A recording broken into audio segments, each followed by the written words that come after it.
You can't stop the big bad bogey.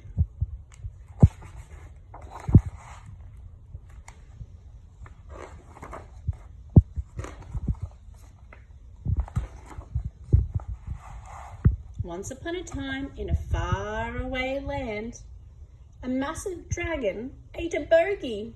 It wasn't any old bogey. It was the Big Bad Bogey, the naughtiest bogey in the world. In the dragon's tummy, the Big Bad Bogey met a good little bogey that the dragon had eaten for breakfast. The good little bogey said, "Please don't do anything naughty."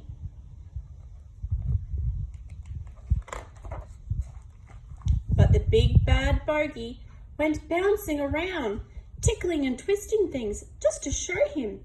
And the Big Bad Bogey sang, "You can't stop the Big Bad Bogey, the Big Bad Bogey, the Big Bad Bogey. You can't stop the Big Bad Bogey, having all the fun in the world." This gave Dragon a thumping tummy ache so that she sent both bogies flying out of her mouth in a fiery bop. "I asked you nicely," yelled the good little bogey as they shot, frazzled and frizzling through the air. "Ha ha ha!" laughed the Big Bad Bogey, but his bottom was boiling hot, so he splashed down into the Ugly Duckling's pond, where the Ugly Duckling had just told everybody that when he grew up, he was going to be a beautiful swan. But instead, the Big Bad Bogey squished him flat with a hissing sizzle. "What are you going to be when you grow up?" asked the other ducklings. "Disgusting," said the good little bogey. "Ha ha ha ha ha!" laughed the Big Bad Bogey, but he was all wet. So he went bouncing over to Rapunzel's tower. "Don't you dare dry yourself on her lovely hair," warned the good little bogey.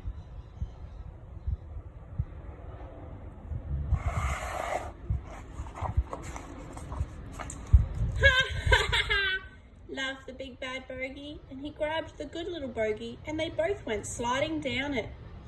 "Hey, handsome prince, aren't you going to climb up my hair?" asked Rapunzel. "Yuck! Not now it's had bogies in it," replied the handsome prince with a shudder. "Look what you've done," said the good little bogey, but the Big Bad Bogey just went bouncing over to Snow White's house, where the wicked queen was about to give Snow White the poisoned apple. "That's not an apple," said Snow White. "No," snapped the good little bogey. "It's a very naughty bogey." "A talking bogey?" shrieked the wicked queen, and she ran away screaming. "So who's going to poison me now?" said Snow White crossly. "It's a very important part of my story." The good little bogey grabbed the Big Bad Bogey. "You're not going to ruin any more stories," he said. The big bogey tried to struggle free, and the two bogies went rolling and wrestling through the forest. They smashed up the witch's gingerbread house, knocked down the giant beanstalk, and burst into a castle where the Big Bad Bogey grabbed Beast from Beauty and started dancing with him.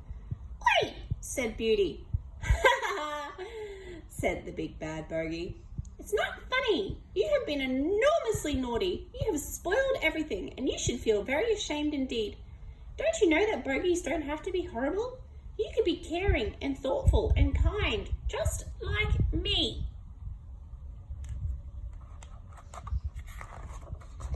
That made the Big Bad Bogey think. Maybe if he was caring and thoughtful and kind, the good little bogey would be his friend. Then they could play sweet games together and eat neatly and make daisy chains, and sometimes even help old bogies across the street. There was just one problem.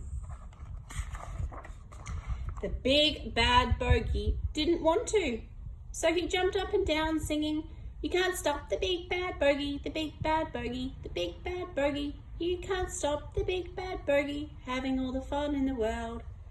Then he bounced off to have billions more horrible adventures, because nothing could stop the Big Bad Bogey. Well, nothing except a big bad bottom. Oh dear. The dragon sat on him. The end.